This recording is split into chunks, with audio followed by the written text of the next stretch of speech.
halkani waa masaajid ku dhex yaala kuleedka Maxamed Sabax kuleed ee dhigtaan badan masaajidkan waa waxyaalaha ay ardaydu ugu xisheen inay dhigtaan kuleedkan maadaama ay helayaan masaajid ay ku tukadaan inta ay ku dhex jiraan waxbarashadooda intii aan ku dhex jiray masaajidka ayaa waxaan kula kulmay arday Soomaaliyeed iyadoo la joogo xilligii salaada oo ku soo yahay salaada si waajibaadka u gutaan ardayda aan kula kulmay ayaa waxaa kamid ah عمر عبد محمد وكمذا أرد كلية محمد صداق كلية Arts and Science هذا بقى عباس ده كله وحده كمذي هاي أرض استعماشة موتويكا عباس عبد الصاق هذه ما محسن مجرتها واحد يبقى طرفه موتويكا أنت معتضى أنت استعمالي سي أما كلية كأدي أما المجال كأدي أما هو إن الشركة أدي هذا فربدين هاي لا نورتو حمد بيكتو شيء كلية waddanka India joogna dadku ugu badan way isticmaalaan waxa laga yaabaa dad fara badan oo ma tusaale ahaan gawaaridu inay dib noqoto dadku inay wada iibsadaan ama idan wadooyinkooda ay yaraanayaan dadku dhan gawaari wada iibsadaan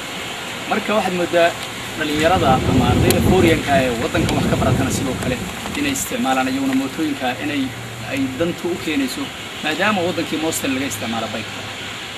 marka bike faa'iidooyinkeeda Umar baa sheegay laakiin waxaan isku dayayaa dhalinyarada Soomaalida ah halkan jooga gaar ahaan ardayda Koreanka ah guud ahaan waxaad moodaa inay jirto dhibaatooyin gaar ah oo ka soo wajaha bike-ta iyo shilalkeeda India guud ahaan ilaa 69 laakh waxa leeyahay sanadkii wax u dhintaan shilalka ugu badanna waxa weeye waa mootooyinka laakiin dadka Indiyaanka ay anagu isku mid manihin waxaad moodaa wiilka Indiga ah marka uu yar yahay oo 2 sano 3 sano inuu bilaabo inuu shay bike ama maaragtay baaskiil inuu ku soo tababarto ilaa markii dambe uu heer ka gaaro laakiin anagoo dul imaada oo laga yaabo inaanu hadda baranay dhibaatooyin fara badan baynu u keentaa marka talada aan siin lahaa waxa weeye oo shilalka lagu yareyn karo ardayda Soomaalida ah inay yareeyaan speedka lagu wadayo mootooyinka dhibta ugu weyn waa speedka oo ardaydu in badan aysan fahamsaneen ana xawaaraha ay ku socoto mootada xawaaraha ay ku soconaysa mootadu haddii xawaaruhu yar yahay shilku ma badna even haddii shil uu dhaco shilkaasi shil way noqon maayo laakiin shil wuxuu noqonayaa sahlan marka 24 hours shilal baa dhacaya aniga lafteedu shilalku waa soo mareen inkastoo aanan sharxi karin shilal badan waan soo arkay oo mootada kamid ah marka talada ugu muhiimsan oo meesha aan bixinayna waxay tahay hadee in ardaygu uu dareemo mas'uuliyad marka uu shaygan wadayo shaygan laba lugood buu leeyahay marka 3 lugood wax le ama 4 lugood waa la badbaadin karaa oo isfaham buu socon karaa laakiin wax 2 lugood waa hadda geeska u dhacaan weey marka in mas'uuliyad ardaygu uu isa saaro oo isku dayo naftiisana inuu badbaadiyo dadka kale oo wadada marayana inuu safety-gooda uu ilaaliyo intaas weeye waxa aan bike-ta muhiimadda u siinayna hadda uga hadlaynaa waxa weeye India shay waxyaabaha nolosha ardaydu ku tiirsan tahay kamid tahay noloshu bike-tu maadaama 13 kilomitir buu aniga hadda xaafadayda u jira college 13 kilomitir waxa dhib badnaanaysa bas inaad ku soo jirtid magaalada markaad aadaysa 40 kilomitir baa laga yaabaa magaalada meel kamid inaad aadid way dhib badnaanaysaa inaad tareen iyo bas iyo 24 saac marka waa shay nolosha India very important ku ah soo daat baan u siinayna muhiimadda inaanu ka hadalno waana mahadsantihiin ma jiraan arday Soomaaliya inta adigu aad joogtay ama aad ka warqabto oo u dhimatay shil mootooyin wallahi waa ay jiraan waxa weeye tusaale ahaan magaalada Hyderabad leeyahay gobolka AB waxaan soo joogay ilaa 2 arday oo u geeriyootay shil mooto midna ay mooto ku dhacday oo saar ku dhintay yar kalena mooto asagoo wada intay la dhacday kadibna isla markiiba uu teetan u dhintay way jiraan dad fara badan oo waxa weeye dhaawacyada iyo riskiska kale oo ardaydu ay ku galaan ilaa cadad wala xisaab rag baa dhimashada qarka u istaaga lafteeda marka India in fara badan baa loo soo taagnaa dhibaatooyinka ay shilka ay mootooyinku keenaan dad fara badan oo dhintaa jira dadka kale oo Hindidaan u dhimanayaan maalin walba dad Hindiya u dhimanayaan dadkiisa jira malayo okay mootooyinka marka isticmaalaysan waxaan arkaa inta badan markaan magaalada dhex joogo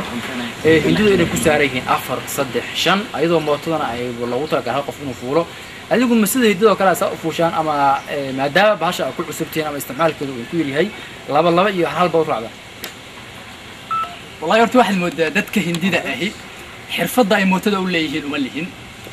marka 5 bay ku fuuli karaan qoys dhan oo 4 caruur iyo islaantii iyo odagii ah oo saaran baad arkaysaa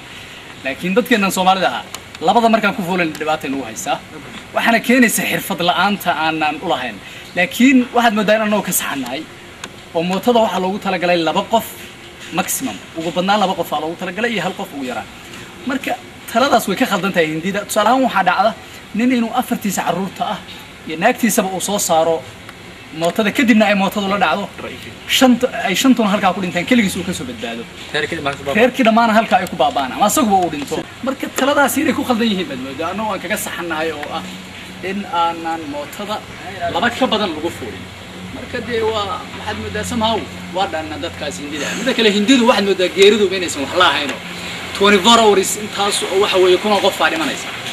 marka wax keera ma siinayaan geerida iyo wayna ku talagalaan oo haddii maaragtay qofku uu mootada isbiirka ay ku wadaan dhimasho waxay qarka u saaran tahay